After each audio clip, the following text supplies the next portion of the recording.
All right, Dr. Scott. So another video that we wanted to do would maybe help explain a little bit better about the individual contract. Right. Okay. I've seen the individual contract on Moodle and I've read through it, and I'm really not quite sure what I should be doing on this. Can you help to explain a little further of what it is? Yes. First of all, the individual contract is another way of facilitating learning.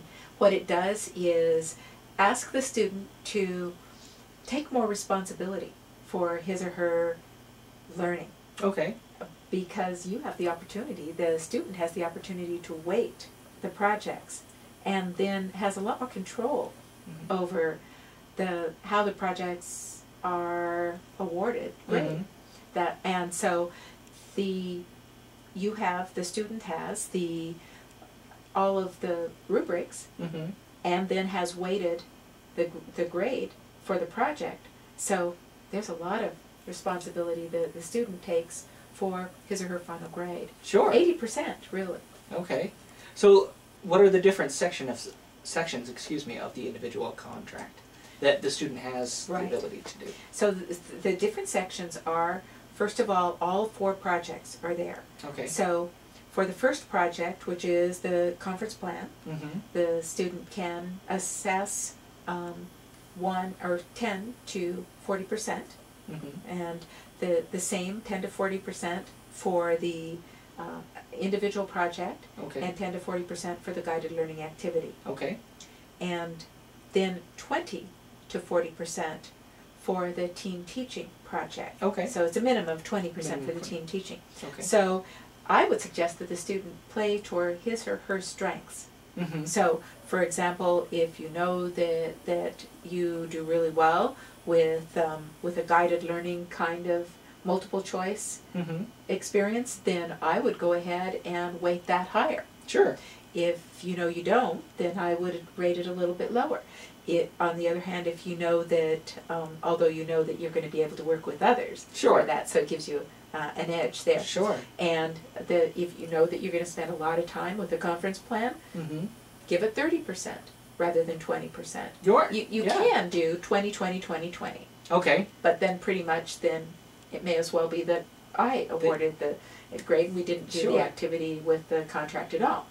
But if you want to manipulate it such that it works in your favor, I encourage you to do that. Sure. So somebody that maybe plans conferences or has experience doing this type of thing and knows that this is right up their alley, they can put 40% on that and ensure that their grade will be better for it at the end. Yeah, that's right.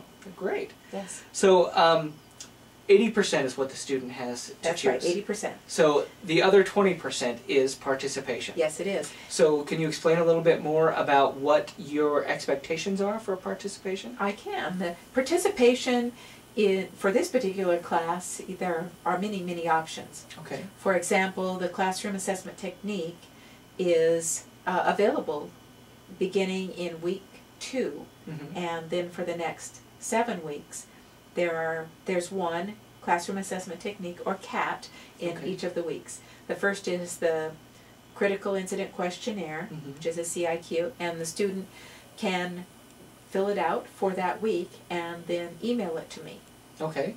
And I also encourage you to actually try to use them in your workplace, because they are also learning facilitation tools. And so you could practice with them in your workplace. But again, send them to me. That's a way that you can participate. They're not mandatory. They're just a way to participate.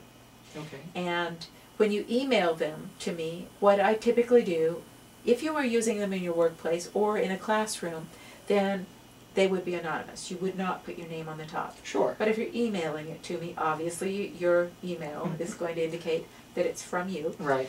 And yet what I do with it is give you credit. If it's a minute paper, then I will write MIN beside your name. And then I actually file it in a folder electronically and write min1 and then delete the email. And then so min2, min3, min4, and then Sunday or Saturday, then I'll go ahead and synthesize that. Then I will post the responses in a more integrated way for the minute paper for that week. And so that's one way. Participating in the group forum is another way that you can participate. Okay.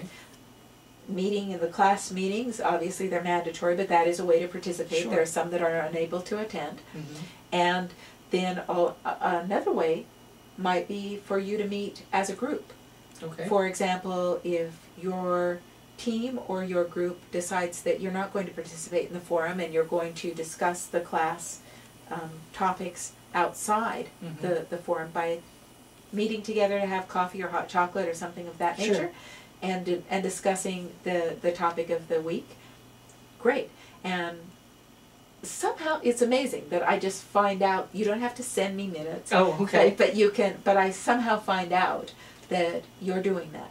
Okay. And typically, I just know that, and I give you credit for that kind of participation. So if they're not sending you minutes, and they probably won't. They won't, but it will benefit them to at least let you know what they're doing. Yes. So that, they can get credit for that. Yeah, right. Participation. Right. So even maybe email traffic, if the group's right. actually emailing in between each other rather than writing right. in the forums, right. that's maybe another way to participate. That's another way to participate. So. There are lots of ways of participating. Great. Working together.